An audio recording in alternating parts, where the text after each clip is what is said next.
Grup WhatsApp dan juga Telegram, adakah dia memberikan tekanan kepada guru dan ibu bapa? Adakah dia mengganggu guru dan ibu bapa? Tapi benda ni adalah satu teknologi. Apa kelebihan grup WhatsApp dan apa kekurangan grup WhatsApp? Ini yang kita nak sembang hari ini.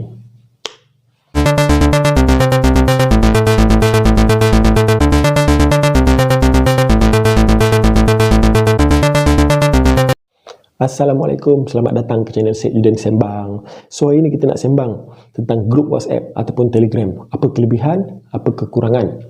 Dan perbincangan ataupun sembang kita hari ini, saya tak mewakili mana-mana sekolah, mana-mana institusi, saya tak mewakili mana-mana individu. Saya bercakap atas pandangan saya sendirilah. Yang mana dan saya tak katakan ya buat grup, dan saya tak katakan tak, jangan buat grup. Anda lah yang nilaikan ya nak buat atau ya tak nak buat. Tapi kita hanya nak sembang saja hari ini. Grup WhatsApp ada kelebihan, ada juga kekurangan. Apa kelebihan dia? Yang pertama, kelebihan yang pertama adalah mudah menyampaikan info. Contoh, kita boleh sampaikan info secara terus kepada parent. Kalau dalam tu ada 40 parent dapat info dengan sekali hantar saja. Berbanding kita nak PM seorang-seorang atau call seorang-seorang. Ataupun parent boleh respon tentang kehadiran anak terus dalam grup WhatsApp. Yang ni lagi senang. Contoh macam ni. Tulis tarikh 1 hari bulan 4 2020. Murid tidak hadir. Contoh 1. Ryan. Sebab demam. 2. Daniel. Sebab balik kampung. So, cikgu buat benda ni daripada 7.30 sampai pukul 8. Daripada 7.30 sampai pukul 8, cikgu dah dapat maklumat murid yang tak hadir boleh isi APDM. Berbanding kalau kita tak buat benda ni, kita tak tahu siapa yang tak datang. Dan juga kita tak tahu sebab dia. Sebab cikgu-cikgu nak isi APDM, kena tahu kenapa murid tu tak datang. Semua ahli dalam grup mudah mendapatkan info dan cikgu mudah untuk menyebarkan kepada semua. Kelebihan yang kedua adalah jimat kertas. Okey, ada sekolah yang dah berjaya buat dah pun benda ni. Mereka berjaya menjimatkan penggunaan kertas. Contoh macam ni. Ada satu event, contoh pemberitahuan tentang Hari Sukan. Kalau ada 1000 murid, bermakna 1000 huraian kertas digunakan untuk mengedar, untuk menyampaikan maklumat kepada murid. Tapi, dengan penggunaan grup WhatsApp, kita boleh snap satu gambar yang telah ditandatangani oleh guru besar atau pengetua dan share kepada guru kelas. Guru kelas send kepada grup kelas. Hanya menggunakan kaedah ni, semua ibu bapa dapat info. So, kita dapat menjimatkan penggunaan kertas dalam menyampaikan maklumat. Yang mana, seperti mana yang dilakukan oleh kerajaan sekarang, kebanyakan arahan ataupun statement diberikan dalam bentuk dalam penyebaran media sosial. Kita semua dapat info berdasarkan cara itu. So, sekolah juga boleh mengaplikasikan benda ni, boleh menjimatkan penggunaan kertas. Yang ketiga, guru-guru boleh mengingatkan anak murid tentang kerja rumah. Sebab kebiasaannya bila kita bagi kerja rumah, balik rumah murid tak ingat. So apabila kita infokan kepada ibu bapa tentang ada kerja rumah, ibu bapa boleh prihatin atau ambil berat terhadap anak.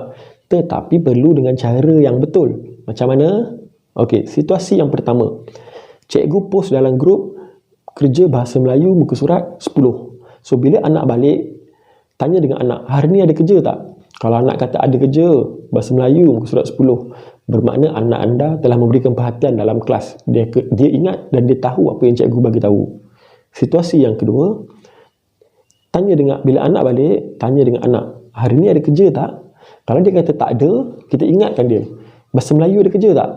Oh, ada muka surat 10. Kalau dia teringat, bermakna anak anda adalah orang yang peka di dalam kelas. Tapi bila balik rumah, mungkin dia terlupa. So, dengan ingatan tadi, remind tadi, dapat dibuat kerja rumah.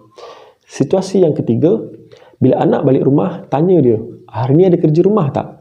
Kalau dia kata tak ada, ingatkan dia, bahasa Melayu ada kerja tak? Kalau dia still kata tak ada, ingatkan dia, muka surat 10. Kalau dia still kata tak ada, bermakna mungkin dia tak ada dalam kelas ataupun dia tak memberikan tumpuan dalam kelas. So, ingatkan dia next time supaya peka dan dengar apa yang cikgu sampaikan di dalam kelas.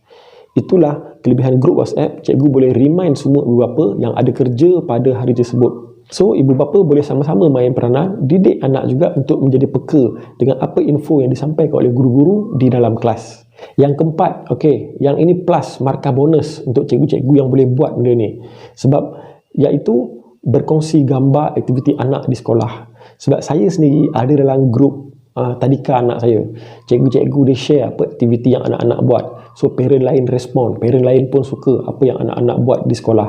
So kita pun boleh buat di sekolah. Cuma kalau aktiviti PDPC biasa, tak bolehlah kita nak share.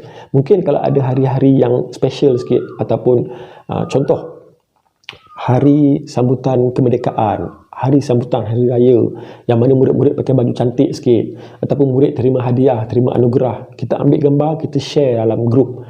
Parent-parent pun seronok tengok apa aktiviti anak mereka di sekolah. Seterusnya, meminta kerjasama atau sumbangan daripada ibu bapa. Ada ibu bapa yang dia sama-sama nak join aktiviti sekolah, sama-sama nak memberi sumbangan, tapi diorang ni tak tahu jalan. So dengan adanya grup WhatsApp, boleh buat perbincangan dalam tu. Macam mana? Contohnya, apabila kita post hari ni kita akan buat gotong royong. So ada ibu bapa yang kata mungkin, okey saya boleh hadir, saya boleh bagi sumbangan tenaga, boleh sama-sama bergotong royong. Mungkin ada ibu bapa yang tak ada masa untuk pergi, tapi boleh bagi sumbangan duit, kewangan. So daripada situ kita dapat kerjasama daripada ibu bapa, respon pada semua ibu bapa yang ada di dalam grup. Kalau ada kelebihan, of course ada kekurangan. Apa kekurangan grup WhatsApp? Kekurangan yang pertama adalah WhatsApp pada waktu-waktu yang tak menentu. Contoh, ada yang WhatsApp pada waktu malam, pukul 10, 11, kan? Cikgu-cikgu dah nak tidur, dah nak rehat. Boleh tanya pada malam, cikgu, esok nak pakai baju apa? Cikgu, esok nak pakai seluar apa? Esok nak bawa buku apa?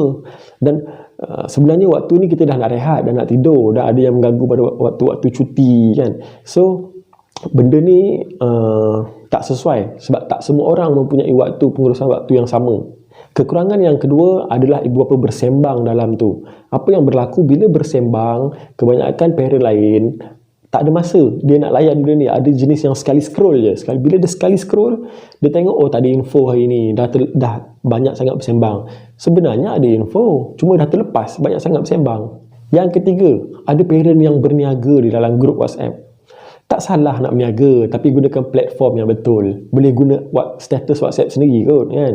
Okey, kadang-kadang ada yang post iklan kuku, kowe, ataupun open order kepada semua dalam grup. So bila benda-benda macam tu berlaku, orang lain akan copy, ataupun orang lain akan post perniagaan diorang. So grup tu dah tak jadi grup kelas, dah tak jadi grup perbincangan ilmu untuk anak-anak, dah jadi grup niaga pula. Yang keempat, kekurangan dia adalah ada parent yang bergaduh dalam tu. Okey, contohnya, mereka bergaduh tentang hal anak-anak yang mana dalam tu sampai menggunakan kata-kata kesat, tuduh-menuduh, ada parent lain yang menyampuk, mengganggu, mengacau, menjadikan hal ni lebih besar, lebih serius. So ada pihak-pihak yang tak bertanggungjawab akan screenshot, akan sebarkan, akan viralkan, dan benda ni jadi satu benda yang tak bagus untuk sekolah, guru, ibu bapa dan murid tu sendiri. Jangan buat perkara-perkara ni dalam grup WhatsApp. So macam mana nak menangani masalah kekurangan dan kelemahan yang saya share tadi? Dalam next video saya akan sharekan tips untuk membuat grup WhatsApp yang baik dan berkesan. Tunggu next video saya. Seperti yang saya kata awal tadi, saya tak katakan ya, buatlah grup, dan saya tak katakan tak, jangan buat grup. Semuanya atas perbincangan dan persetujuan guru-guru dan juga pentadbir. Kalau perlu, buat. Kalau tak perlu, jangan buat. Ada juga sekolah yang menggunakan media Facebook rasmi ataupun Telegram sebagai media untuk menyampaikan maklumat kepada ibu bapa. Terima kasih kepada yang menonton. Semoga ada kebaikan, ada manfaat yang kita dapat. Kalau ada kebaikan, kita sebarkan. Semoga kebaikan itu terus berjalan. InsyaAllah kita jumpa lagi untuk next video akan datang. Like, share dan subscribe. Assalamualaikum. Bye-bye.